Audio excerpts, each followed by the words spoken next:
What's up, YouTube, and welcome to Travel Adventures with Eric B. I'm Eric B, and today we're going to talk about 12 things that you should know about staying in hostels for my 12 vlogs of Christmas. Let's go and get the party started. First thing you should know about staying in hostels is you can be older than your 20s. The first thing you should know about staying in hostels is I want to debunk the myth that you're too old to stay in a hostel if you're older than 25 or you're in your 30s. Because I'm 40 and most of the hostels I've stayed in have been in my mid to late 30s, and I've never been the oldest person in the hostel. So when people tell you that you can't stay in hostels past your 20s, that's not true. But I do understand your point, though, why you wouldn't want to stay in a hostel when you get past that age, especially once you have a wife and kids. But you do have to understand, and I'll make it a point later on to talk about the fact that there are so many different types of hostels. There are hostels where you can bring your family, especially in Europe, family-style hostels. So many different type of hostels, but the whole thing about hostels are only for people backpacking in their 20s and youth hostels and everything. That's a myth. I want to debunk that right now. You can stay in hostels if you're older than 30.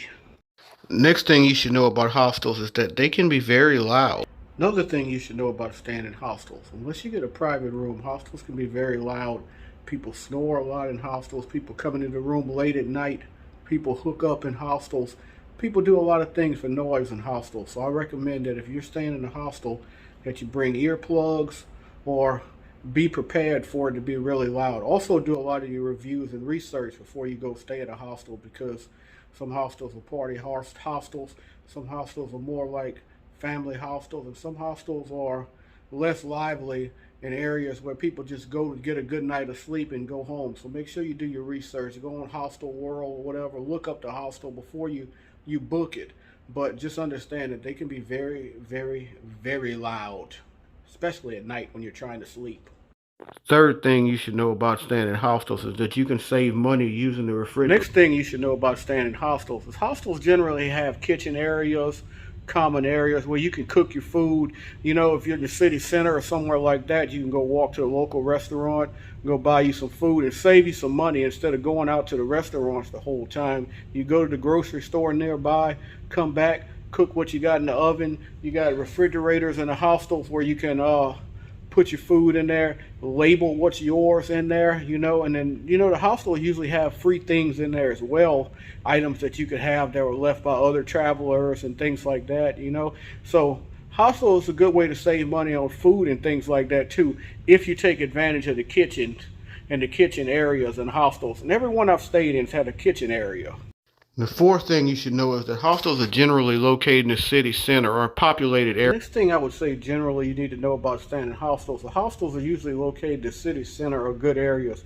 Now there's some hostels that may be located out of the way, but most hostels are located in the area where the tourists are, because you are a tourist. If you're staying in a hostel, you're trying to see the city and have a good time. So most of them are located in really good spots near public transportation, near a train or a tram or whatever. Is usually near somewhere that you want to see, and it's usually easy access. So the location usually generally makes a hostel a really good place to stay for that reason as well. You should also know the rules of the particular hostel that you are staying in. This particular one has a board right here telling you the rules, but most of the time they give you a sheet of paper with the rules and they tell you when you check in. But generally it's the same general rules. 11 o'clock check-in, just like a hotel. Usually there's a quiet time when they go in your rooms and do everything and everyone gets out of the room. Usually that's around like 9, 10, 11, all the way up to maybe 1, 2 in the day. There's rules like no eating in the room, no food and things like that, because they don't want to mess with all of these people and you'll have rats and roaches and things. So they try to avoid all of that kind of stuff. General rules. The next thing you should know, and you should be very aware of this when you're staying in hostels, is you should be aware of your privacy. And if you're staying in a shared facility, which a hostel is, unless you have a private room, of course, in the hostel, you're going to have people in that room. People are going to be right there looking at you and talking to you when you're asleep. You know, there's people everywhere. And for some people, it's a very uncomfortable thing to sleep with other people all around that they don't know. So, you know, you got to be very aware of your surroundings. And every hostel's different. The one I stayed at here in Iceland, the pod hostel, you can kind of close yourself off from everyone and have your own personal space. Most hostels, you can't close yourself off and have your own personal space. But you should also be aware that you have lockers in the hostel. Most hostels, you have a safe, depending on the hostel, and you can put your belongings away, so if you decide to step away, you don't have to worry about maybe there's this one dishonest person in the hostel that may decide to steal from you, which usually doesn't happen because most people in hostels are there to travel and have a good time, but there's always that one person. So, you know, you have to be aware of those type of things, but also just be very aware of your surroundings when you're in hostels, because it is a shared facility and everything for the most part is shared. The seventh thing you should know before you stay in a hostel is you should be a people person, because the reality is when you stay in one of these shared facilities, you're going to run into people from all over the world. And these people are going to be oftentimes very friendly people who want to know where you're from, want to know about your culture, want to know about your cities. You're very talkative people. I've spent many nights in hostels where I've been up late at night because there have been people in the room with me who wants to converse all night long and talk about, you know, where you're from, different cities and everything, because these are fellow travelers who enjoy getting out and meeting other people and enjoy seeing things.